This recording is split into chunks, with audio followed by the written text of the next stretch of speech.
On the morning of September 14, 1851, workers arriving at the Hapeville cotton processing facility in southern Georgia discovered their overseer lying beneath the massive iron press, his skull crushed beyond recognition. The machine's wheel had been turned exactly 17 times, enough pressure to compress 200 pounds of raw cotton into a single bale, or to reduce a human head to less than 3 inches thick. What made this death particularly disturbing wasn't just the brutality, but what the county sheriff found 3 days later: a small wooden step stool positioned perfectly beside the press, built for someone no taller than 4 feet. The murder weapon had been operated by a child. But not just any child.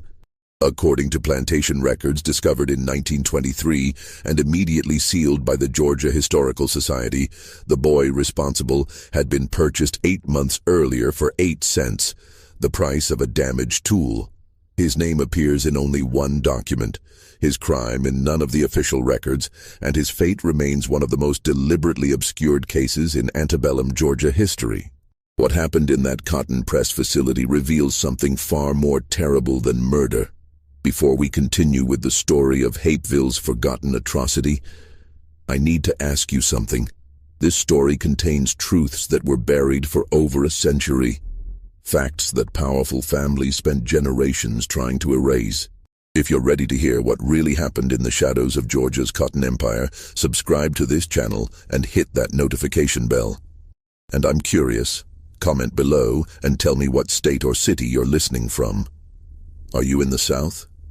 Do you live near where these events unfolded? Let's discover together what the history books refuse to tell us. The story truly begins, not with violence, but with commerce. The kind of cold, calculated business that treated human beings as livestock and measured their worth in fractions of a dollar. Hapeville in 1851 existed as little more than a crossroads, a collection of structures serving the cotton economy that dominated Georgia like a white-flowered plague. The town itself consisted of 23 buildings, 2 churches, 1 general store, a blacksmith's shop, and the rest. Homes of plantation owners who spent most of their time at their rural properties, coming to Hapeville only for business transactions or Sunday worship. But the true heart of Hapeville was the cotton facility, a sprawling complex of warehouses and processing equipment where raw cotton from surrounding plantations was compressed, weighed, and prepared for shipment to the textile mills of New England and England. The facility belonged to Cyrus Gantry, a man whose wealth came not from growing cotton, but from handling it, charging plantation owners for processing and storage, taking his percentage from every bale that passed through his machines. Gantry had inherited the business from his father in 1847 and had expanded it considerably, installing new presses imported from Philadelphia and hiring additional workers to handle the increased volume. He was 34 years old in 1851, married with 3 daughters, and considered himself a reasonable man who ran his operation efficiently and profitably. The processing facility operated year-round, but the true frenzy came during harvest season, August through October, when wagon after wagon arrived loaded with raw cotton, and the presses ran from dawn until well past midnight. The work was brutal, lifting, sorting, feeding the massive mechanical presses, operating the baling equipment, loading finished bales onto railway cars. Most of this labor was performed by enslaved men and women, 37 of them owned by Gantry, specifically for the facility's operation. One of Gantry's overseers was Tobias Stroud, a man of 41 years who had worked at the facility for nearly a decade. Stroud was known for his efficiency and his cruelty in equal measure. The enslaved workers feared him more than Gantry himself, and with good reason. Stroud believed in correction through pain, a philosophy he applied liberally with a leather strap he kept coiled at his belt. He lived in a small house adjacent to the facility, close enough to hear if work slowed during the night shifts, close enough to respond immediately to any disruption in productivity. Stroud had never married. His life was the facility, the machines, the constant rhythm of cotton being transformed from raw bolls into compressed bales worth their weight in gold.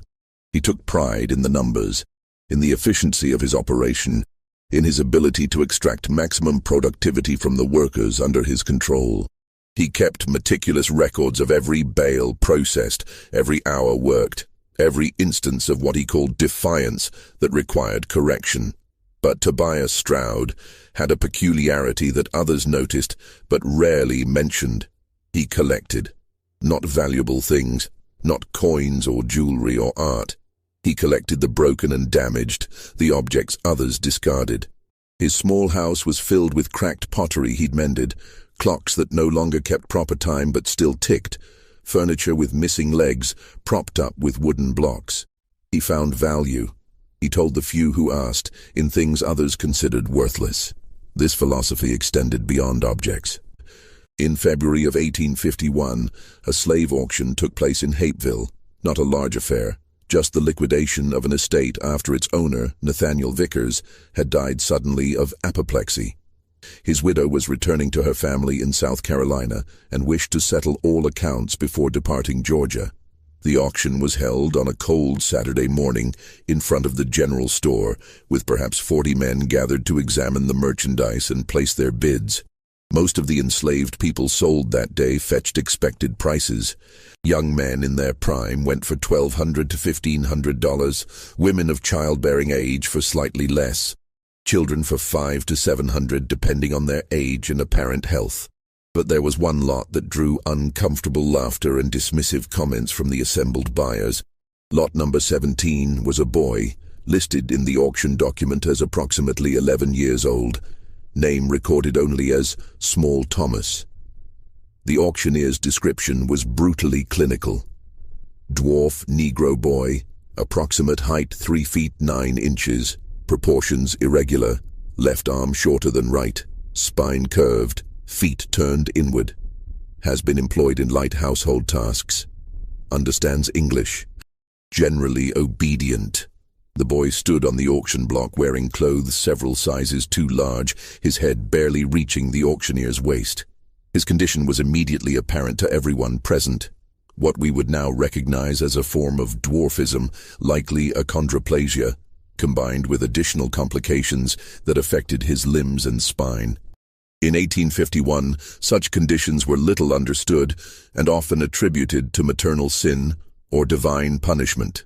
The enslaved community often protected such individuals, finding them work suited to their abilities. But to slave owners, they represented a calculation, the cost of feeding and housing someone against their potential productivity. The bidding for Small Thomas opened at $50. There were no takers. The auctioneer dropped to $30, still nothing. At $10, a few men chuckled. At $5, someone suggested the boy might be useful for scaring crows from a field. At $1, the auctioneer's voice carried frustration and a desire to simply complete the sale and move on to more profitable lots. 8 cents, Tobias Stroud called out from the back of the crowd. The laughter stopped.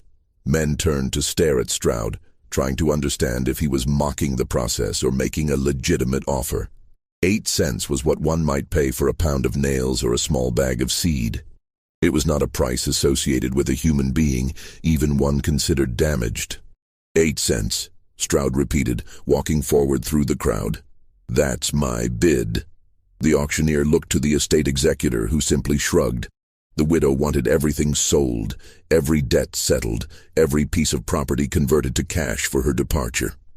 Sold, the auctioneer declared, his voice flat with distaste, to Tobias Stroud for 8 cents. Stroud paid the money immediately, pulling out 8 copper pennies from his coat pocket and placing them in the auctioneer's hand one at a time, letting each coin clink against the others.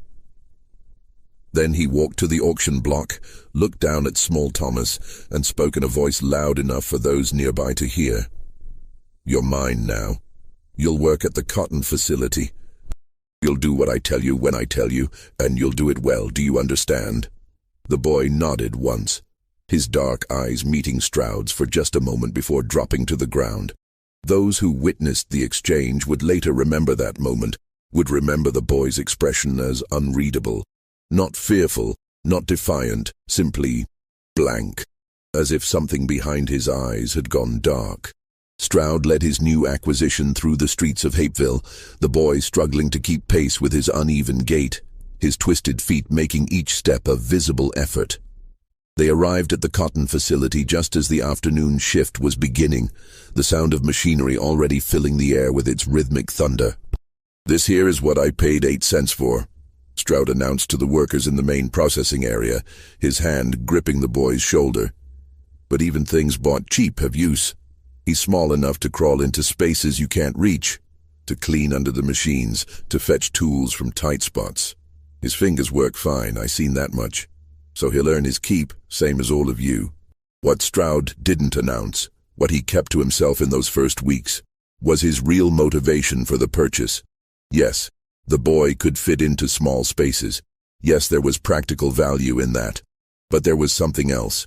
Something that satisfied a need Stroud himself probably didn't fully understand. The ownership of something broken, something he could shape and control absolutely. Something that proved his belief that even the most damaged thing had value, if only you knew how to extract it.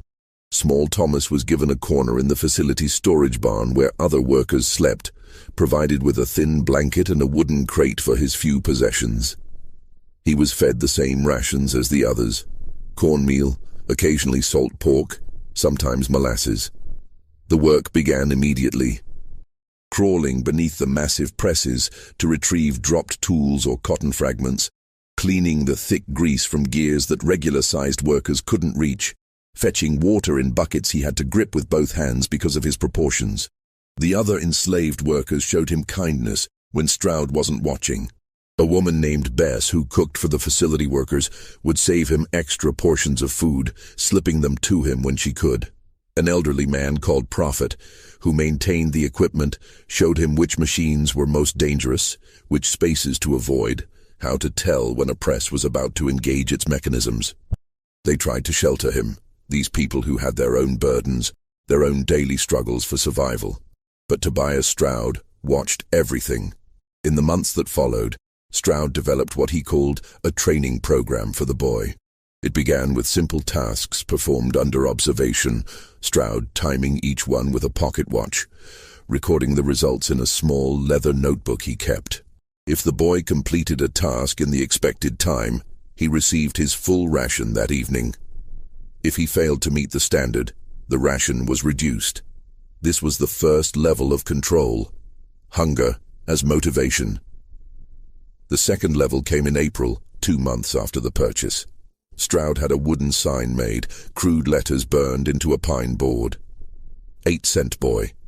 He hung this sign around Thomas's neck with a leather cord, forcing him to wear it during all working hours. When other enslaved people objected, suggesting it was needlessly cruel even by the standards of the facility, Stroud's response was chilling in its logic. He needs to know his value, so he can appreciate that I'm giving him the chance to prove he's worth more. When he's earned back his purchase price in productivity, I'll take the sign off, not before. By Stroud's calculations, at 8 cents, with the boy's limited capabilities, the sign would remain around his neck for approximately 7 years. This assumed, of course, that the boy survived that long. Many didn't think he would. The work was hard, the conditions harsh, and children, especially those with physical complications, often succumbed to illness, injury, or simple exhaustion. But small Thomas survived. More than that, he adapted. He learned to move through the facility with surprising speed, despite his disability, his uneven gait becoming almost rhythmic as he navigated between machines and workers. He learned which tasks he could perform quickly, which required more time, how to anticipate Stroud's demands before they were voiced. He learned to make himself useful in ways that went beyond Stroud's original intentions, and this, perhaps, was his first mistake. Because Tobias Stroud noticed everything, and what he noticed by the summer of 1851 was that the boy he'd purchased for 8 cents was proving to be more valuable than anticipated. Small Thomas could indeed fit into spaces no one else could reach, but he'd also developed an understanding of the machinery itself, how the presses worked, how the gears meshed, which bolts needed tightening, which parts were wearing down and needed attention. Prophet had taught him well, perhaps too well. In late July, during the early phase of the harvest season, a mechanical problem threatened to shut down the main cotton press for several days. One of the drive chains had broken and fallen into the gear mechanism deep inside the press housing, a space too small for any adult to access, too dangerous to disassemble the entire machine when cotton was arriving by the wagon load and plantation owners were demanding quick turnaround. Stroud looked at the problem, looked at small Thomas, and saw his solution. "Boy," he said, his voice carrying that tone of command the enslaved workers knew meant absolute obedience was required. "You're going in there to get that chain. I'll walk you through what you need to do." Prophet had stepped forward then, his old face creased with concern. "Mr. Stroud, sir, that space ain't safe. If someone was to engage the mechanism while he's inside—" "No one's going to engage nothing," Stroud snapped. "I'll be right here watching." Boy goes in, retrieves the chain, comes back out. Simple. It wasn't simple. The space inside the press housing was barely large enough for the boy's body, requiring him to crawl on his stomach through gaps between iron plates and wooden frames, all coated in thick grease and cotton lint. The heat inside was suffocating, the air thick with oil fumes. And everywhere, just inches from his body, were the massive gears and plates that, if activated, would crush him instantly. But small Thomas crawled inside. Following Stroud's shouted instructions, he worked for nearly an hour in that mechanical darkness, his twisted hands fumbling with the heavy chain, trying to work it free from where it had lodged. The other workers stood in absolute silence, barely breathing, listening to the sounds of metal scraping metal, the boy's labored breathing, Stroud's voice directing every movement. When small Thomas finally emerged, covered in black grease, the chain clutched in his hands, dragging it behind him like a prisoner's shackle. Something had changed in his expression. The blankness was still there, but underneath it, those who looked closely might have seen something else, a calculation, an awareness, a kind of knowledge that came from spending an hour inches away from the machinery that could end his life with a single lever pull. Stroud had taken the chain, examined it, then looked down at the boy. "See? You're worth more than 8 cents after all. Keep proving it, and maybe that sign comes off sooner than I thought." But he didn't remove the sign. Not then. Not in the weeks that followed, even as the boy continued to prove useful, continued to perform tasks others couldn't, continued to crawl into dangerous spaces to retrieve dropped tools or clear jammed mechanisms. The sign remained, a constant reminder. 8 cents. That's what you are. That's all you'll ever be unless I decide otherwise. By early September, the harvest season was at its peak. The facility operated around the clock, with workers sleeping in shifts, the machines never stopping, the smell of cotton and sweat and machine oil creating a fog that hung over Hapeville like morning mist. Stroud himself barely slept, moving through the facility at all hours, checking productivity, demanding faster work, using his leather strap when he felt workers were slowing down. Small Thomas had been assigned to the night shift, working from sunset until dawn, primarily maintaining the area around the main press where Stroud himself usually stationed during the busiest hours. The boy would fetch water, clean the work area, remove cotton debris, and, increasingly, be called upon to make minor adjustments to the machinery when something seemed off. It was during these night shifts, when the facility was lit only by oil lanterns and the work took on a hypnotic, exhausting rhythm, that the other workers noticed small Thomas watching the press. Not just glancing at it, but studying it with an intensity that seemed unusual for someone so young. He would stand in the shadows, his small form barely visible, his eyes tracking the movement of the great iron plates, the turning of the screw mechanism, the way the pressure built slowly and then released over and over all night long. Prophet had noticed. On a break one night in early September, he'd pulled the boy aside, speaking quietly in the dialect of the enslaved, words that could be passed off as harmless if overheard, but carried meaning to those who understood. "Child, you got to be careful what you think about. Some thoughts, they grow like poison oak. Start small, but they spread. Cover everything. Choke out what's good." Small Thomas had looked up at him, and for just a moment the blankness had cracked. How much pressure it take? The boy had asked, his voice soft, the first words Prophet had heard him speak in weeks. To crush cotton down to a bale? Prophet's blood had gone cold. More than you want to know about. More than you should be thinking about. Just wondering, the boy had said, and the blankness had returned, smooth as water over stones. 3 days later, on the morning of September 14th, 1851, Tobias Stroud was found dead beneath the main cotton press. The discovery came at dawn, when the morning shift workers arrived to relieve those who'd worked through the night. The facility should have been full of activity, but instead they found an unusual silence. The main press had been shut down, its massive mechanism frozen mid-cycle. Oil lamps still burned at their stations, casting flickering shadows across walls stained with years of cotton dust. And there, beneath the press itself, visible in the growing morning light, streaming through the high windows, was Tobias Stroud, or what remained of him. His body was positioned on the press bed, the massive iron plate suspended approximately 3 inches above where his head should have been. The word should is crucial here, because Tobias Stroud no longer had a head in any recognizable sense. The press plate had come down with such force and been worked with such methodical precision that what lay beneath was little more than a dark stain spreading across the cotton batting used as cushioning for the bales. Samuel Rutledge, the plantation owner who arrived with that first morning shift, would later testify that he couldn't look at it direct for more than a second. The body below the neck appeared untouched. Stroud's clothes were intact, his arms at his sides, his legs straight. But above the shoulders was simply absence. The iron plate rested on the press bed itself, with perhaps half an inch of organic matter spread between metal and wood, compressed with such thoroughness that nothing remained in 3 dimensions. What made the scene even more disturbing was its precision. This was not a clumsy accident, not someone caught by surprise when machinery engaged unexpectedly. The press had been operated with care, with knowledge, with an understanding of exactly how many turns of the great wheel were needed to achieve complete compression. Someone had positioned Stroud on the press bed, whether through force, unconsciousness, or deception wasn't immediately clear, and then had worked the mechanism with deliberate intent. The wheel itself showed signs of this deliberation. The cotton press operated by manual labor.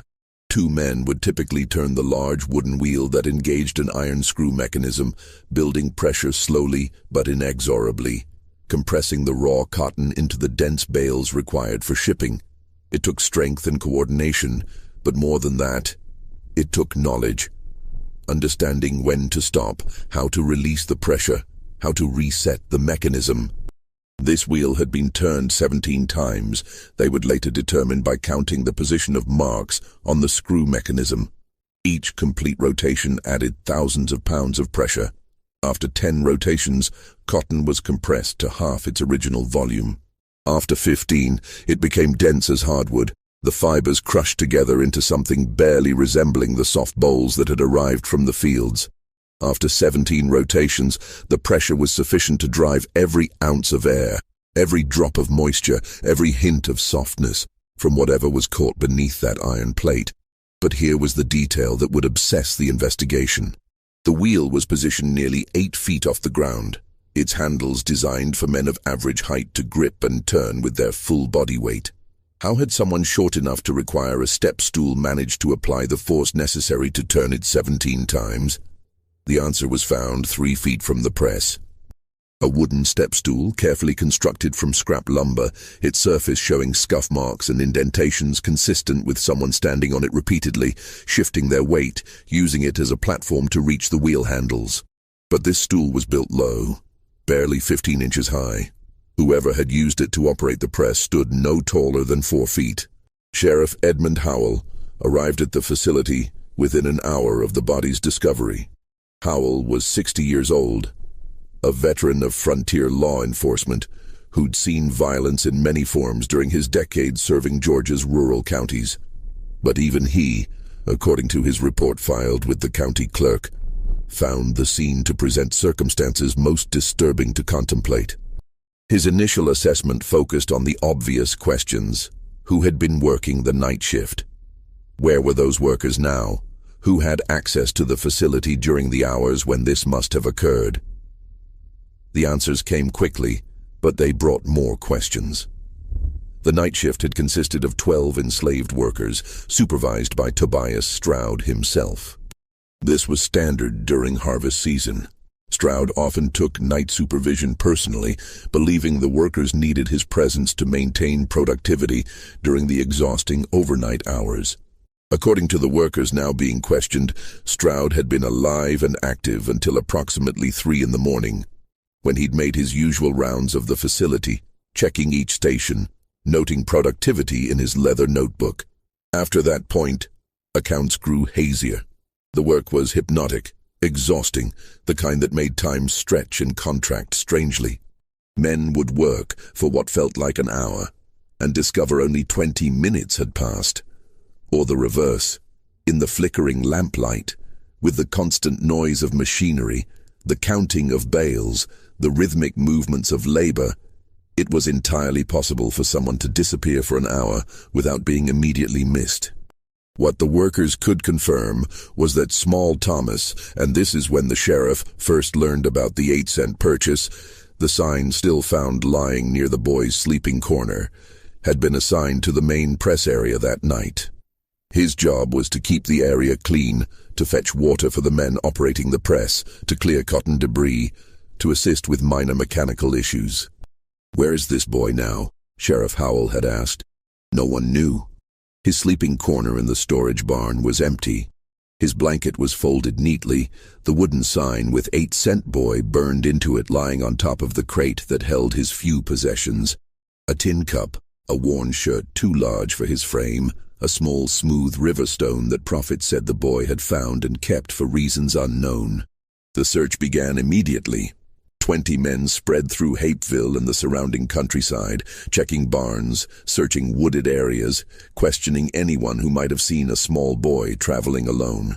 In 1851 Georgia, an enslaved person moving without papers, without permission, without a white person's authorization, was immediately suspect. And a child with obvious physical disabilities would be even more noticeable, unable to blend into a crowd or move quickly through terrain. But Small Thomas had vanished as completely as if the earth had swallowed him. While the search continued, Sheriff Howell examined the crime scene with increasing unease. The more he studied it, the less it made sense.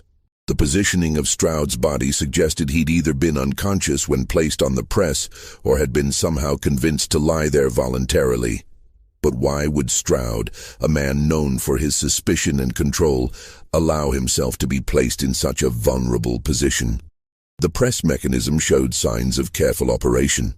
This wasn't frantic or panicked work. Someone had taken their time, had turned that wheel slowly and methodically, had likely watched as the pressure built, as the iron plate descended, as Tobias Stroud's life ended in what must have been both instantaneous and eternal. Dr. Marcus Fenneman, the town's physician called to examine the remains, noted in his report, death would have occurred within seconds of the cranium's collapse. However, given the evidence of progressive compression, the deceased may have experienced significant terror and pain in the moments before mortality, assuming consciousness was retained. The precision of the injury suggests deliberate intent rather than accidental engagement of machinery. On the second day after the discovery, Prophet was brought in for extended questioning. As the enslaved worker with the most knowledge of the machinery and the closest thing to a relationship with Small Thomas, he was considered a crucial witness. The questioning took place in Hapeville's one-room jail, Sheriff Howell sitting across a rough wooden table from the elderly black man, whose hands shook slightly, not from fear, but from the arthritis that plagued his joints after decades of manual labor. "Tell me about the boy," Howell said, his voice neither kind nor cruel, simply matter-of-fact. "What was he like? Did he speak about Stroud? About the work?" Prophet had chosen his words carefully, knowing that anything he said could result in punishment for himself or others. "The child was quiet, sir, kept to himself mostly. did his work without complaining. Mr. Stroud, he was hard on the boy, but he was hard on everybody. Did the boy ever threaten Stroud? Ever show defiance? No, sir. Child just did what he was told. Wore that sign around his neck every day without a word of complaint. But you taught him about the machines. Howell pressed. You showed him how they worked. Prophet had felt the trap closing. Yes, sir. So he'd know how to stay safe. So he wouldn't get hurt doing the jobs Mr. Stroud gave him. Those machines, they'll kill you quick if you don't understand them. So he understood them well enough to operate them. Sir, that press requires 2 strong men to turn that wheel. The boy couldn't hardly reach it even with that stool. His arms aren't the same length. His back is twisted. He couldn't generate the force needed. This was the central contradiction that plagued the investigation. Every man who worked the facility confirmed that operating the main press required significant strength and coordination. Even with a step stool, even with knowledge of the mechanisms, how could a small boy with physical disabilities manage what typically required 2 adult men working in coordination? Sheriff Howell had stood and walked to the jail's small window, looking out at Hapeville's dusty Main Street. Unless, he'd said slowly, he wasn't working alone. Unless someone helped him, someone strong enough to turn that wheel while the boy directed the operation. The implication was clear. This wasn't the crime of a child acting alone. This was conspiracy. This was multiple enslaved people working together to murder their overseer. And in 1851, Georgia, such an accusation carried implications far beyond a single facility, a single crime. The entire social order was built on the assumption that enslaved people, however they might feel about their condition, would not organize against their masters. Individual acts of defiance, yes, running away, breaking tools, working slowly, but coordinated murder. That suggested something far more dangerous to the system. Over the next week, every enslaved person who'd worked the night shift was questioned separately, their accounts compared, contradictions noted. Sheriff Howell was looking for signs of collusion, evidence that this had been planned, that multiple people had been involved. He was particularly interested in the hours between 3 a.m., when Stroud was last seen alive by multiple witnesses, and dawn, when the body was discovered. But the accounts were frustratingly consistent. Everyone had been at their assigned stations, working continuously, focused on meeting the quotas that Stroud himself had set. No one had seen anything unusual. No one had heard anything beyond the normal sounds of machinery and labor.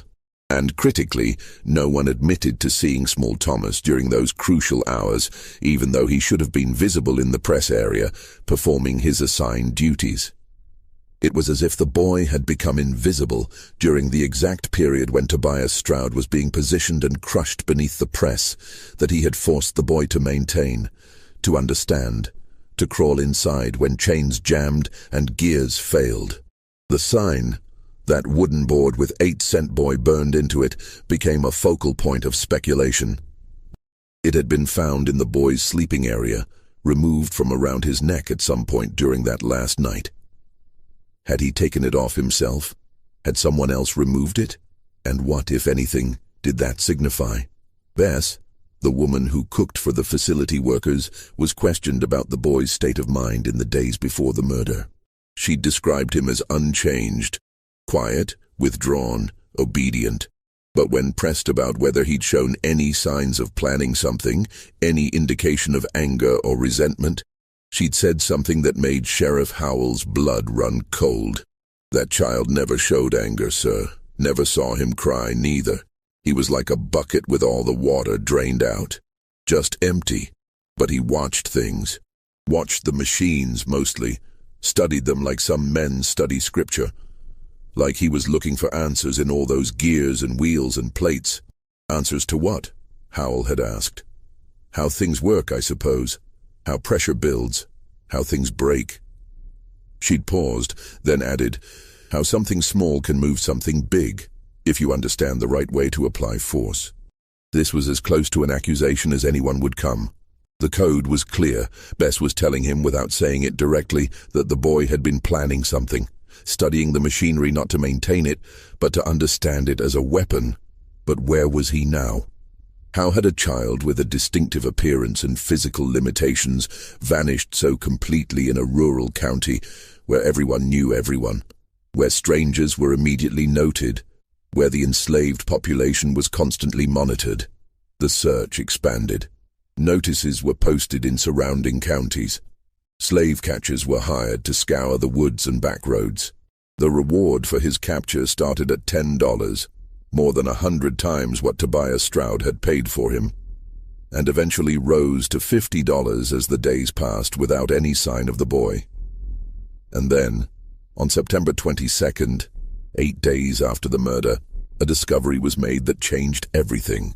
A farmer named Josiah Teague, working his land roughly 8 miles northeast of Hapeville, found something unusual while clearing brush near Redemption Creek, a shallow waterway that wound through the county before joining larger rivers that eventually reached the Atlantic.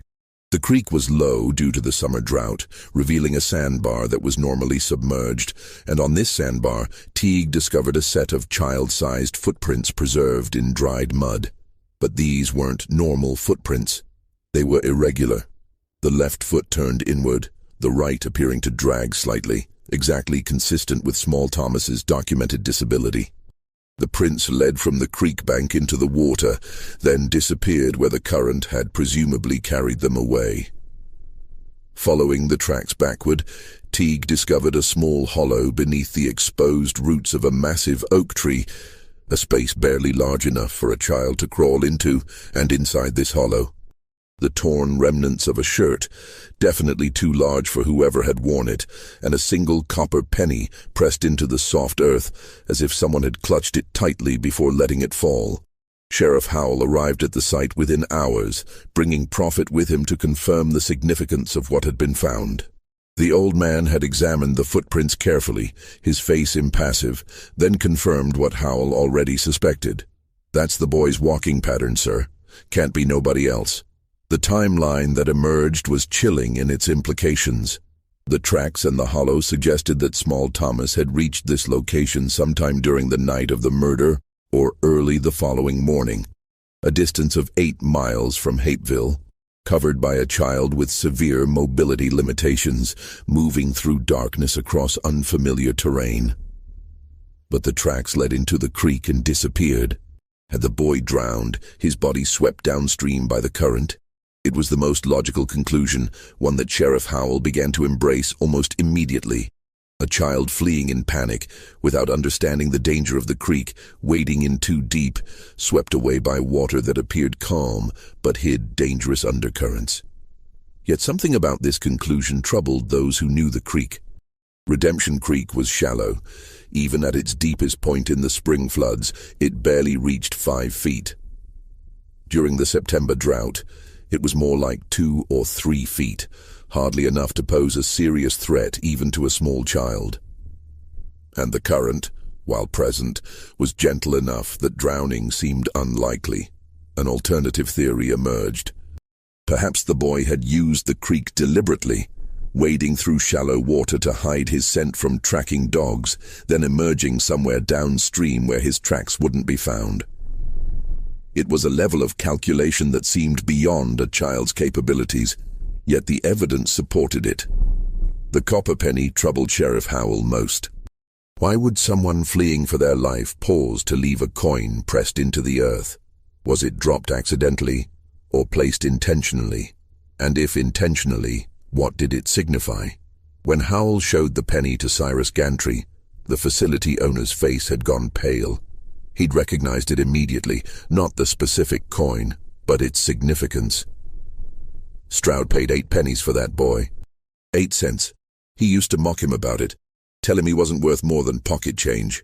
Gantry's hands had shaken slightly as he held the coin. Do you think the boy left this as some kind of message? Like he was returning what he was bought for? It was a disturbing thought, one that suggested premeditation, symbolic thinking, a level of consciousness about his own commodification that made the crime feel less like panic and more like statement. A child capable of that kind of abstract revenge was a child who had been thinking, planning, calculating for months. The search continued for 3 more weeks, but no trace of Small Thomas was ever found. The creek was dragged for miles downstream. Every farm, every shed, every cave within 20 miles was searched. Slave catchers brought their best dogs, but the scent trail ended at the water's edge and never picked up again. By mid-October, as the harvest season wound down and the facility returned to normal operations, Sheriff Howell closed his investigation with a report that satisfied no one. The official conclusion: Tobias Stroud had been murdered by person or persons unknown, likely including the enslaved boy called Small Thomas, who had subsequently perished while fleeing the scene, his body lost to Redemption Creek. But Howell's private notes, discovered years later in his estate papers, told a different story. "I do not believe the child drowned," he wrote. "The evidence suggests calculation beyond his years, assistance beyond what any witness will admit, and an escape planned with care. Someone helped him. Someone who knew the land, who understood how to disappear, who had reason to want both Stroud dead and the boy free. I cannot prove this, and in truth I am not certain I wish to. Justice in this case may have been served outside the law. The mystery of what really happened that night in September 1851 has never been solved. But before we explore what came next, the consequences that rippled through Hapeville and beyond, I want to hear from you. Do you think Small Thomas acted alone? Could a child really have the strength and knowledge to operate that press? Drop your theories in the comments below, and if this story is keeping you on edge, hit that like button and share it with someone who loves dark historical mysteries. Now, let's discover what Hapeville tried so desperately to bury. The death of Tobias Stroud should have sparked outrage, demands for justice, public executions as examples. Instead, what followed was something far stranger, a conspiracy of silence that spread through Hapeville like fog. In the weeks following Stroud's death, something unexpected happened in Hapeville. The story began to change. Not dramatically, not all at once, but gradually, subtly, the way a photograph fades when left in sunlight. The initial newspaper reports in the Hapeville Gazette had been detailed and lurid, describing the brutal murder by savage hands and the hunt for the monster responsible. But by late October, subsequent articles grew shorter, vaguer, less interested in the specifics. By November, the story had disappeared entirely from the local press, replaced by mundane reports of cotton prices and upcoming church socials. This wasn't accidental. Cyrus Gantry had quietly approached the newspaper's editor, Horace Kimball, with a proposal. The continued reporting of this incident is damaging to business confidence. Plantation owners are nervous about sending their cotton to a facility associated with murder. Perhaps it would be better for everyone if we allowed this unfortunate matter to fade from public attention. The amount of money that changed hands was never recorded, but Kimball's sudden ability to upgrade his printing press that winter suggested the conversation had been profitable. But Gantry's motivation wasn't just business protection. There was something else, something that bothered him about the whole affair. In the weeks after Stroud's death, as he'd gone through his overseer's personal effects, Gantry had discovered Stroud's notebook, the leather-bound journal where he'd recorded every detail of the facility's operations, every worker's productivity, every instance of what he called correction. The notebook's final entries disturbed Gantry deeply. In the weeks before his death, Stroud had become obsessed with Small Thomas, filling pages with observations about the boy's capabilities, his understanding of machinery, his movements through the facility. But the tone had shifted from the clinical documentation of earlier entries to something darker, more personal. August 29th, the 8-cent boy completed retrieval from press housing in 42 minutes, 7 minutes faster than previous attempt. His understanding of the mechanisms continues to exceed expectations. I believe I have found something remarkable in this damaged creature. With proper training, he may prove my thesis, that value exists even in what others discard. September 3rd, observed the boy watching the main press during night operations. His focus was absolute, studying each rotation of the wheel, each engagement of the screw mechanism. When questioned, he claimed simple curiosity. I do not believe him. There is calculation behind those eyes. September 8th, The boy asked me today how much force the press generates at full compression. I told him enough to compact 500 pounds of cotton into a 200-pound bale. He nodded and said nothing more, but I saw him counting on his fingers afterward, doing arithmetic in his head. What is he calculating? The final entry was dated September 13th, the night before Stroud's death. I have made a decision regarding the 8-cent boy. His productivity has exceeded all expectations. Tomorrow, I will remove the sign from his neck and inform him that he has earned back his purchase price through his labor. I believe this will provide motivation for continued excellence. Perhaps I will even teach him to read and write. A damaged tool, properly maintained, can serve for years. Gantry had stared at that final entry for a long time, trying to understand its implications. Stroud had planned to free the boy from the humiliation of that sign, had planned to reward him, had perhaps even planned to treat him with something approaching kindness. And yet the very next night, Stroud was dead beneath the press, and the boy had vanished. Had Small Thomas known about Stroud's intention? Had someone told him, thinking it would be welcome news? And if so, why would he choose that exact night to commit murder, when his situation was about to improve? Unless the boy hadn't believed it. Unless 8 months of degradation, of being valued at less than a pound of nails, of wearing that sign every day while performing the most dangerous and demeaning work. Unless all of that had created a debt that couldn't be forgiven with a simple gesture of mercy. Unless the damage went deeper than Stroud had ever understood. Gantry had burned the notebook. He told no one about its contents, not Sheriff Howell, not his wife, not the other facility owners. He simply fed it page by page into his fireplace one cold November evening and watched Tobias Stroud's careful observations turn to ash. Meanwhile, the enslaved workers at the facility had developed their own understanding of what had happened, one they shared only among themselves in the careful coded language of the oppressed.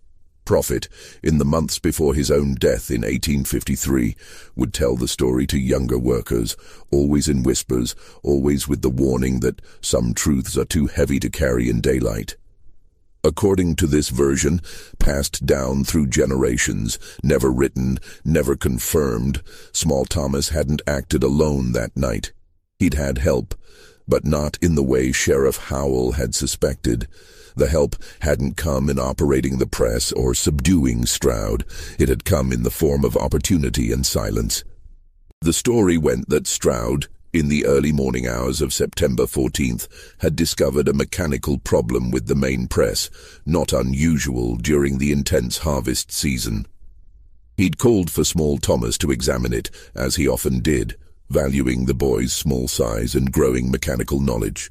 What Stroud hadn't known was that the problem had been created deliberately. A bolt loosened just enough to cause a vibration in the mechanism, noticeable to someone as obsessive about his machinery as Stroud. While Stroud bent over the press bed, examining the source of the problem with a lantern, explaining what he was looking for, the boy had simply acted. A push wasn't needed. Stroud was already in position. What was needed was the wheel. And here was where the story became almost mythical in its telling. The boy had used Stroud's own body weight. The press wheel had a release mechanism, a lever that, when pulled, would cause the iron plate to drop suddenly by several inches before catching on a lower gear. It was a safety feature, designed to quickly release pressure if something went wrong. Small Thomas had pulled that lever while Stroud's head was beneath the plate, and the initial drop, perhaps 6 inches, had been enough to stun him, to pin him, to make resistance impossible. After that, turning the wheel hadn't required 2 men's strength. It had required only time, patience, and the mechanical advantage of the step stool the boy had built over weeks from scrap lumber, hidden in plain sight among the facility's clutter. 17 turns. Approximately an hour of work, turning the wheel a quarter rotation at a time, resting, turning again, each rotation adding pressure, each adding inevitability. And the other workers? They had heard nothing unusual because the sound of the press operating was normal. They had seen nothing because they had practiced the most essential survival skill of the enslaved, the ability to not see what might get them killed for witnessing. When questioned later, they spoke truth. They had been at their stations working. They simply failed to mention that they had deliberately never looked toward the main press during those crucial hours, had deliberately focused on their own tasks with unusual intensity, had created a circle of willful blindness that allowed what needed to happen to happen. This version of events explained much: the precision of the crime, the lack of struggle, the boy's escape. But it also raised darker questions. If the other workers had known, had participated through their silence, had created the opportunity, did that make them accomplices to murder? Or was their inaction simply another form of survival in a system where resistance could mean death? By the spring of 1852, Hapeville had largely moved past the Stroud incident. The cotton facility continued operations under new management. The harvest that year was strong, and profits were good. Cyrus Gantry had hired a new overseer, a man named Duncan Talbot, who was known for being firm but fair, or at least as fair as the system allowed. But something had changed in the facility's atmosphere, something the enslaved workers felt but couldn't quite articulate. There was a sense of possibility now, a tiny crack in the absolute power that had governed their lives. Stroud's death had proven something. The system wasn't invulnerable. The masters weren't untouchable. Under the right circumstances, with enough pain, enough cause, enough calculation, resistance was possible. This didn't manifest in open rebellion, nothing so dramatic or suicidal, but in the small acts of daily life. A tool that went missing and was never found. A machine that developed mysterious problems, work that took just a bit longer than it should. Nothing provable, nothing that could be punished, but a general slowing. A quiet resistance that cost Gantry perhaps 5% of his previous productivity. Not enough to be catastrophic, but enough to be noticed. Talbot, the new overseer, was smart enough to recognize what was happening. He'd lived his entire life in the South, understood the delicate balance of coercion and cooperation that made the system function. He knew that Stroud's mistake hadn't been cruelty. Cruelty was expected, built into the system, but rather the personal nature of his cruelty, the way he'd singled out individuals for special humiliation. So Talbot maintained discipline through routine rather than spite, through established rules rather than capricious punishment. He never made anyone wear a sign. He never mocked anyone for their physical appearance. He ran the facility efficiently, profitably, and with the minimum violence necessary to maintain control.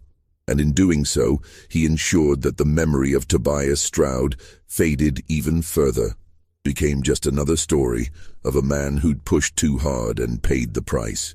But there was one person who couldn't let it go. Stroud's widow, Margaret, who had moved back to her family in Virginia after her husband's death. She had inherited nothing from Stroud. He'd died without a will, and his assets had been minimal anyway, most of his income having gone to gambling debts she'd known nothing about. But she'd inherited his questions, his unfinished business, his ghost. In the summer of 1852, Margaret hired a private investigator named Chester Wardle, paying him with the last of her widow's settlement to discover what really happened to her husband. Wardle was an unusual character for the time, a former Pinkerton agent who'd left the agency after a disagreement about methods and now worked independently, taking cases that interested him regardless of their profitability. What interested Wardle about the Stroud case wasn't the murder itself. He'd investigated dozens of killings in his career, but rather the elaborate silence that surrounded it. "In my experience," he wrote to Margaret, "when everyone agrees on a story, it's usually because they've agreed to lie." Wardle spent 6 weeks in Hapeville and the surrounding county, interviewing anyone who would talk to him, examining records, visiting the crime scene repeatedly. His methods were thorough and often unorthodox. He spoke to enslaved workers when their masters weren't present, paid informants in the white community for gossip, spent long hours simply observing the cotton facility's operations. His final report to Margaret, dated August 15, 1852, was devastating in its conclusions. "I believe your husband was indeed murdered by the boy called Small Thomas, likely with the tacit cooperation of other enslaved workers at the facility. However, I must tell you that in investigating your husband's treatment of his workers, I discovered patterns of behavior that, while legal under current law, were extraordinarily cruel, even by the standards of this institution. The boy in question was subjected to deliberate humiliation and degradation, was forced into dangerous situations repeatedly, and was treated as less than human even among a population already denied humanity by law. I cannot condone murder, but I can understand it. Your husband created the circumstances of his own death. The report continued with details that made Margaret weep, not from grief, but from shame. Descriptions of Stroud's collection of damaged people and objects, accounts of the sign he'd forced the boy to wear, testimony about the dangerous work he'd assigned to a child with physical disabilities. She'd known her husband was involved in the slave trade, of course. Every white person in the South was, directly or indirectly. But she hadn't known the specific cruelties, the personal nature of his mistreatment. Wardell's report ended with a statement that Margaret would carry with her for the rest of her life. The boy, Small Thomas, almost certainly died in Redemption Creek or shortly after crossing it. His body was likely never found because it was buried by someone who knew the land, someone who wanted him to rest in peace rather than be returned to bondage or hanged for his crime. Whoever helped him escape performed an act of mercy in a system that allows no mercy. I recommend you let this matter rest. Your husband is gone. The boy is gone. Further investigation will only bring pain to everyone involved, including yourself. Margaret took Wardell's advice. She burned his report and never spoke of the matter again. When she died in 1871, her personal papers contained no reference to Tobias Stroud, no mention of Hapeville, nothing to suggest she'd ever been married to the man who was crushed beneath a cotton press in September of 1851. But she did leave one curious item, a small leather pouch containing 7 copper pennies wrapped in a note that read simply, "A debt unpaid." The truth about what happened to Small Thomas after he disappeared into Redemption Creek may never be fully known. But the ripples of that September night continued to spread through Georgia's history in ways no one expected. If this story is sending chills down your spine, share it with someone who appreciates dark historical mysteries. Hit that like button to support our content and subscribe to never miss stories like this. Because what we're about to discover next will change everything you thought you knew about this case. Just when the story seemed to have ended, when everyone involved had either died or moved on, a discovery in 1889 would force historians to reconsider everything they thought they knew about the 8-cent boy. In March of 1889, a remarkable event occurred that would briefly resurrect the long-forgotten story of Tobias Stroud's murder. A crew of workers building a new railroad line through what had once been the outskirts of Hapeville, now absorbed into Atlanta's growing sprawl, made a discovery that shocked everyone involved. Approximately 12 miles from the original cotton facility, in an area that had been dense forest in 1851 but was now being cleared for development, the workers found a small cabin hidden in a hollow. The structure was collapsing, nearly reclaimed by the woods, but inside, preserved by the dry conditions and protected from the elements, they found human remains. The skeleton was small, obviously a child or young person, and showed signs of severe skeletal abnormalities consistent with dwarfism and spinal curvature. Next to the remains, a rusted tin cup, the rotted fragments of what had once been clothing, and most remarkably, a small wooden box containing 8 copper pennies arranged in a perfect circle. The discovery made the newspapers, and older residents of the area remembered the Stroud case. Sheriff Howell had been dead for 15 years by then, but his successor, Harold Vesper, ordered an examination of the remains. The county's new physician, Dr. Lawrence Brennan, estimated the skeleton had been in the cabin for 30 to 40 years, consistent with the 1851 timeline. But here was the mystery. The cabin itself showed signs of having been lived in, not just used as a hiding place. There were crude shelves, a stone circle for a fire, evidence of cooking, indications that someone had survived there for perhaps weeks or even months. The location was brilliant, remote enough to avoid discovery, but close enough to the railroad line, which had existed since the 1840s, that someone could have walked to it with great difficulty in a night or two of hard travel. Dr. Brennan's report raised more questions than it answered. The skeletal remains show no signs of violence or trauma beyond the pre-existing conditions. The individual appears to have died of natural causes, possibly exposure or illness. However, the arrangement of the pennies suggests deliberate placement, possibly a burial ritual performed by someone else. This raises the possibility that the deceased did not die immediately upon reaching this location, but survived for some time, possibly with assistance. The implication was staggering. Small Thomas hadn't drowned in Redemption Creek. He'd escaped, had reached this hidden cabin, had survived there for an unknown period before eventually succumbing to illness, exposure, or simply the complications of his physical condition. And someone had known about it, had perhaps helped him, had certainly buried him with those 8 pennies arranged in their symbolic circle. The exact amount Tobias Stroud had paid for him returned to him in death as a kind of strange dignity. But who had helped him? Who had known about this cabin? Who had provided the supplies that allowed him to survive those first crucial weeks? The answer came from an unexpected source. Among those who read about the discovery was an elderly black woman named Patience Freeman, who at age 76 was one of the oldest former slaves still living in the area. She'd been freed during the Civil War and had worked as a seamstress in Atlanta for decades, never speaking much about her past. But when she read about the cabin and the 8 pennies, she walked into the offices of the Atlanta Constitution and asked to speak to a reporter. What she told him became one of the most remarkable oral histories of the period, recorded in detail and preserved in the newspaper's archives. Patience had been a young woman in 1851, enslaved on a plantation adjacent to Hapeville. She'd known Small Thomas slightly, had seen him at the facility when she'd delivered food supplies, had noticed the sign around his neck, had felt the particular pain that comes from watching a child be degraded for something beyond his control. On the morning after Stroud's death, as the search was beginning, Patience had been working in a field near Redemption Creek when she'd seen something impossible.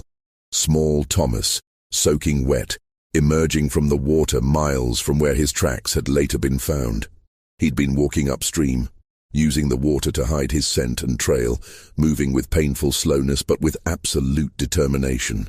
Patience had made a choice in that moment, one that could have gotten her killed or sold away if discovered. She'd hidden the boy in a drainage culvert, covered him with brush, and told him to wait. Then she'd returned to her work, said nothing to anyone, and waited for nightfall. That night, she'd stolen food from her master's stores, a risk she described as worth taking, and had led the boy through the woods to a cabin she knew about. It had been built years earlier by a fugitive slave who'd lived there for months before being captured and returned to bondage. Most people had forgotten about it, but Patience had remembered. She'd left him there with enough food for a week and a promise to return when she could. She'd made 2 more trips over the following month, each time risking everything to bring supplies: dried meat, cornmeal, a blanket, a tin cup. But on her 3rd visit, she'd found him dead, lying on the cabin floor as if asleep, the 8 pennies already arranged in their circle beside him. "I think he done it himself," she told the reporter. "Laid them pennies out before he passed, like he was saying, this is what I was worth to them, but I chose how I'd leave. I buried him best I could, said words over him from the Bible I'd heard in church. Then I never went back. Never told nobody until now, when everyone who could punish me for it is long dead." When asked why she'd risked so much for a child she barely knew, Patience had been silent for a long moment. Then she'd said simply, "Because somebody had to. Because that boy had been treated like he wasn't human his whole short life, and he'd done a terrible thing because of how he'd been treated, but he was still a child, still deserved a chance. So I gave him one. He didn't survive it, but at least he died free." The story of Small Thomas and Tobias Stroud faded once again after the 1889 discovery, this time permanently. The remains were buried in a pauper's cemetery. The cabin collapsed completely within a few years, and the site was eventually paved over as Atlanta continued its expansion. But the case left a mark on those who studied Georgia's antebellum history. The 8-cent purchase price, so shocking in its callous reduction of a human being to less than the cost of a tool, became a symbol of the dehumanization inherent in the slave system. Scholars debated whether Small Thomas's actions constituted murder or self-defense, whether his crime was justified by the cruelty he'd endured, whether a system that valued him at 8 cents had any moral authority to judge his response to that valuation. The cotton facility in Hapeville continued operations until 1923, when it burned down in a fire that investigators ruled accidental, but that some locals whispered had been deliberately set by descendants of the people who'd once been enslaved there. The site was never rebuilt. Today it's a parking lot, unmarked and unremarkable, with no historical marker to indicate what happened there in September of 1851. Cyrus Gantry's descendants eventually sold off all their holdings in Georgia and moved to Boston, where they became involved in the textile industry, profiting from Southern cotton without the moral complications of slave ownership. They never spoke publicly about their family's connection to the case. The most enduring legacy of the story came from an unexpected source: oral histories collected during the 1930s Federal Writers Project, which interviewed former slaves about their experiences. Several elderly individuals from Georgia told versions of the Small Thomas story, always with variations, always with the acknowledgement that they weren't sure what was true and what was legend. But certain elements remained consistent: the 8-cent price, the sign around his neck, the cotton press, and the final escape. One former slave, interviewed in 1937 at the age of 94, said something that perhaps captured the truth better than any official record. "We told that story to our children to teach them 2 things. First, that the system would break you if it could, would reduce you to nothing, would make you less than human if you let it. And second, that even when you're small, even when you're damaged, even when they tell you you're only worth 8 cents, you still got power if you know how to use it." That boy, he used what he had, used his size, used his knowledge, used the very machine they made him tend. He paid back what was owed, then he ran. Didn't make it far, didn't live free for long, but he died on his terms. Sometimes that's all you get. The copper pennies found in the cabin were never preserved as evidence. They were distributed among the railroad workers who'd discovered the site, carried off as curiosities, eventually lost or spent or thrown away. 8 cents scattered to the winds, their symbolic weight forgotten by everyone except those who knew why they mattered. In the end, the story of Small Thomas asks questions that 1851 Georgia couldn't answer, and that perhaps we still struggle with today. What is justice in a system built on injustice? What is murder when life itself has been stolen? What is freedom worth to someone who's been told they're worth less than pocket change? And what becomes of a child who learns that the only way to reclaim his humanity is to destroy the man who denied it? The historical record provides no satisfying answers. It offers only facts: a purchase for 8 cents, a death beneath a cotton press, footprints leading into a creek, a cabin in the woods, and 8 pennies arranged in a circle around a small skeleton. The rest, the truth of what happened in those hours between midnight and dawn on September 14th, 1851, remains hidden in the same darkness that once filled the Hapeville cotton processing facility, illuminated only by flickering lanterns that have long since been extinguished. This story shows us how easily human beings can be reduced to monetary value, and how that reduction creates the conditions for violence that society then condemns while ignoring its own complicity. The 8-cent boy's name appears in only one surviving document. His crime appears in none. His grave has been paved over. But his story remains, preserved in whispers and oral histories, a reminder of what happens when we forget that every human life has worth beyond what any market assigns it. What do you think of this story? Do you believe Small Thomas acted alone, or was there a conspiracy of silence that allowed him to escape? Could Patience Freeman's account be trusted, or was it a story embellished over decades? Leave your thoughts in the comments below. If you found this tale as haunting as I did, subscribe to this channel, hit that notification bell, and share this with someone who appreciates the dark corners of American history. These are the stories they didn't teach in school, the truths buried beneath official records, the voices that history tried to silence. And we'll keep bringing them to you, one forgotten tale at a time. See you in the next video.